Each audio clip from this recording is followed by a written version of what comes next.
तो नमस्कार दोस्तों, स्वागत है मगध ट्यूटोरियल्स में। उम्मीद करता हूं सब लोग स्वस्थ होंगे, व्यस्त होंगे, ज़बरदस्त होंगे। दोस्तों, वेस्ट बंगाल की तरफ से एक आईए फाइल की गई है और ये आईए क्यों फाइल की गई है आप लोग को पता होगा। कई दिनों से 6 सितंबर को जो वेस्ट बंगाल की एसएलपी है जो कि कौशिक दास जी द्वारा डाली गई थी, उस एसएलपी का जो केस स्टेटस है वो दिखा रहा है कि 6 सितंबर को सुना जाएगा। तो वास्तव में इसके साथ ही जो ये डेट दिखा रहा है, इसके साथ ही कई सवाल भी खड़े हो जाते हैं। पहला सवाल तो ये है कि क्या कौशिक दास जी का जो एसएलपी है वो उस पर सुनवाई होने जा रही है, या फिर आप लोग को पता है कि इस एसएलपी के साथ ट्रांसफ़र पिटीशन भी टैग है, तो क्या ट्रांसफ़र पिटीशन भी सुना जाएगा। या जैसा कि मैंने शुरू में आपसे ये बातें शेयर की कि एक आईए फाइल की गई है, क्या उस आईए की सुनवाई है। सबसे पहले उस आईए की डिटेल आप लोग देख लीजिए। इसके बाद जो आपके मन में ये सवाल चल रहा है कि ये आईए जो है वास्तव में क्यों डाली गई है, क्या पर्पज है इसका, इस संबंध में भी मैं आपको बताऊंगा। कौशिक दास जी से मेरी बातें हुई हैं और क्या कुछ उन्होंने बताया है वो सारी चीज़ें मैं आपको बताऊंगा। किसी को ये चीज़ नहीं पता होगी कि ये आईए किस लिए डाला गया है, लेकिन सबसे पहले तो मैं आपको ये बता दूं कि होल केस की सुनवाई नहीं होने जा रही है। थोड़ा सा आईए की डिटेल हम लोग देख लेते हैं, इसके बाद सारी चीज़ें एक एक करके हम लोग आगे की भी देखेंगे। तो यहाँ पे मैं आपको स्क्रीन पे लेके आ रहा हूँ और यहाँ पे दिखाने की कोशिश आपको करता हूँ। आप ऊपर ही देख सकते हैं जो इसमें जो डिटेल है वो उसको आप देख सकते हैं। यहाँ पे वो डिटेल आपके सामने है। मल्ली आईए नंबर 178925 आप 2024 इन SLPC नंबर, ये कौशिक दास जी की SLP का नंबर है। आप 2024 to be listed before honourable जज इन चेम्बर्स। तो ये चेम्बर्स भी आप देख सकते हैं, ये चेम्बर्स भी आप देख सकते हैं।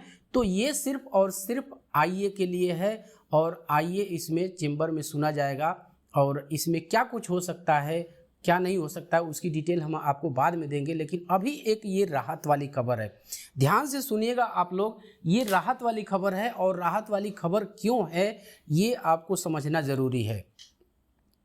आप लोग को पता है दोस्तों कि देश के तमाम प्रदेशों में कई वैकेंसियां जो है वो आने वाली हैं और इसमें विद्यार्थियों का एक कन्फ्यूज़न बना हुआ है कि इस वैकेंसी में उनको मौका मिलेगा या फिर नहीं मिलेगा, इनको बाहर कर दिया जाएगा, क्या अप्लाई करने दिया जाएगा या नहीं किया जाएगा।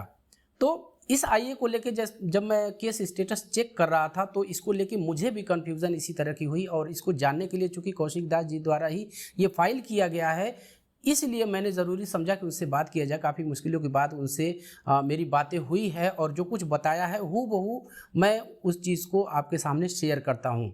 सबसे पहले तो मैं आपको ये बता दूं कि वो जल्दी ही इस चैनल पे आएंगे और सारी चीज़ें बताएंगे।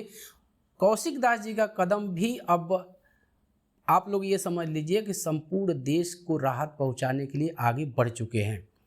तो आईए के बारे में जैसा कि उन्होंने बताया, जब बातें हुई तो उन्होंने बताया कि देखिए ये अंतरिम रिलीफ के लिए है, अंतरिम राहत के लिए है।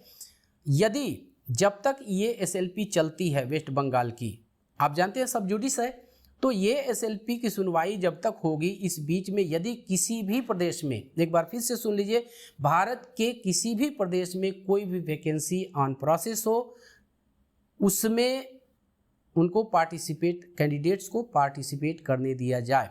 यानी दूसरे शब्दों में इस चीज़ को आप लोग जल्दी समझ सकते हैं और वो ये चीज़ है कि ये सब्जेक्ट टू आउटकम उसको लेने की कोशिश की गई है। यदि ये आईए एक्सेप्ट हो जाता है, इसकी डिटेल, इसकी अपडेट मैं आपको दूंगा 6 के बाद, 6 सितंबर को, चूँकि इसको इस पे विचार विमर्श होना है, सुना जाना है इसको, तो क्या कुछ इसका आता है, ये एक्सेप्ट हुई नहीं हुई और भी चीज़ें आपके मन में हो सकता है, तो उस बारे में मैं आपको अलग से बताऊंगा। लेकिन यहाँ पे मैं आपको एक चीज़ बता दूं कि यदि इस तरह का ये आईए एक्सेप्ट हो जाता है तो ये अंतरिम रिलीफ के लिए ही अंतरिम राहत मिलेगी।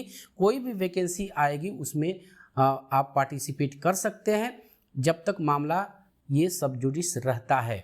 अब सब्जेक्ट टू आउटकम ही रहेगा तो जाहिर सी बात है कि यदि नेगेटिव निर्णय आएगा तो आपका वहाँ से जो पार्टिसिपेशन है वो भी एक तरह से ख़त्म हो जाएगा।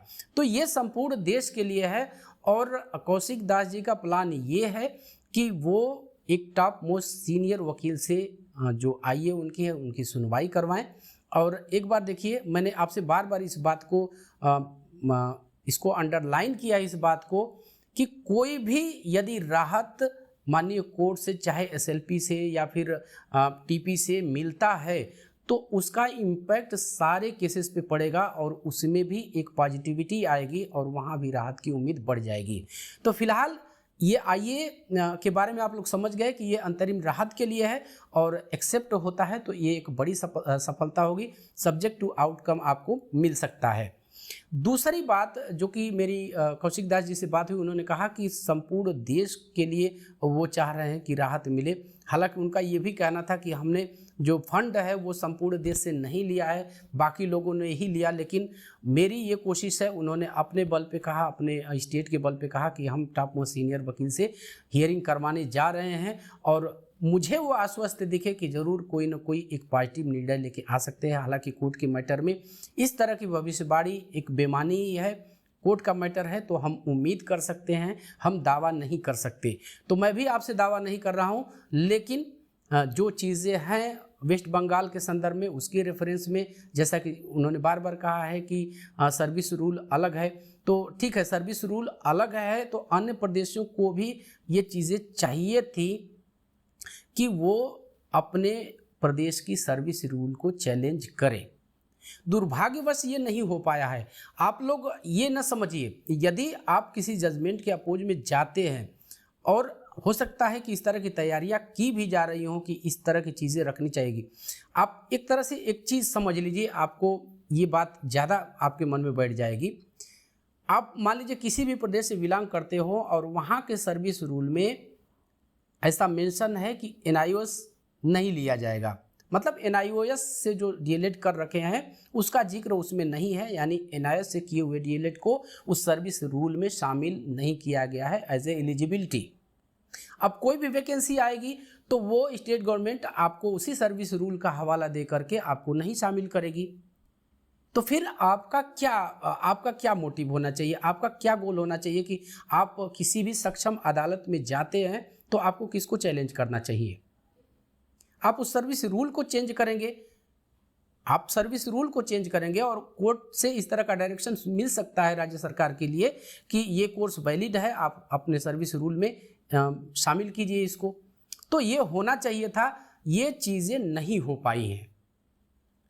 जबकि कौशिक दास जी ने जिस तरह की चीज़ें, जिस तरह की पहल उन्होंने शुरू की है, एक उम्मीद आप लोग कर सकते हैं कि भविष्य में किसी भी प्रदेश में, भारत के किसी भी प्रदेश में कोई वैकेंसी आती है तो उसमें आपको पार्टिसिपेट करने का मौका मिल सकता है। मतलब कारण टर्म के आधार पे आपको मौका मिल सकता है कि जब तक ये वेस्ट बंगाल के एसएलपी सब जुडिस है तब तक इनको अंतरिम राहत देते हुए उस वैकेंसी में, उस भर्ती विशेष में पार्टिसिपेट करने का अवसर दिया जाए।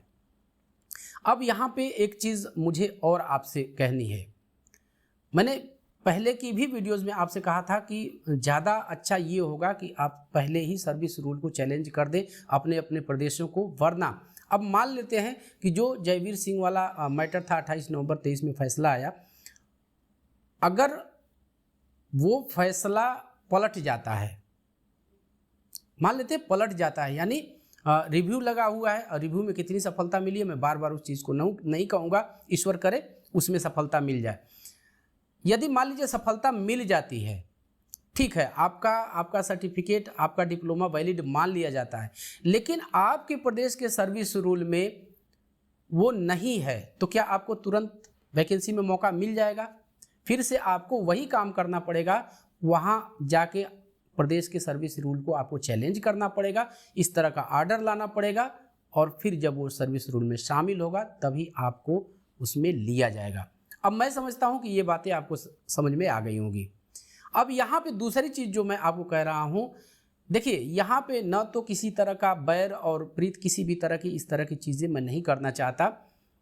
ज़रूरत इस बात की है, मैंने बार बार इस चीज़ को कहा है कि यूनिटी की ज़रूरत है, सब किसी का कोई टांग न खींचे, सब मिलजुल कर काम करें। और जिस स्पीड से, जिस तत्परता से कौशिक दास जी काम कर रहे हैं, मैं अपनी तरफ से ज़रूर ये प्रशंसा करना चाहूँगा कि वो एक तरह से पूरा अपना ज़मीन आसमान और कहें तन मन धन से केस की हियरिंग में लगे हैं। और इस तरह का स्पीड यदि जारी रहता है तो बहुत जल्दी आपको रिजल्ट देखने के लिए मिल सकता है।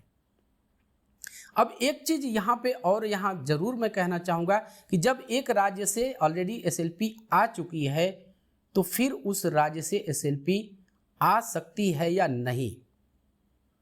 मुझे ऐसा लगता है, जिस तरह से मैंने कहा था कि पप्पू सर का जो केस है रुबैया खातून वाला, माननीय कोलकाता हाई कोर्ट में डिस्पोज ऑफ हुआ है। हालांकि जब पप्पू सर से मैंने बात किया तो उन्होंने कहा कि नहीं, आइए डिस्पोज ऑफ हुई है, केस डिसमिस हुआ है, वो मैं चाहूँ तो जा सकता हूँ सुप्रीम कोर्ट में। लेकिन अब ये चीज़ मुझे भी समझ में नहीं आ रही है कि क्या दोनों ही प्रदेशों से सेम प्रदेश से कोई अलग से फिर से SLP जा सकती है कि नहीं। तो आप लोगों में से भी बहुत सारे लोग जानकार हैं, समझते हैं सारी चीज़ों को, बताइएगा आप लोग इस बारे में। लेकिन इस समय आवश्यकता इसी बात की है कि सब लोग बिना एक दूसरे की खिंचाई करते हुए केस को आगे बढ़ाएं और जल्दी करें।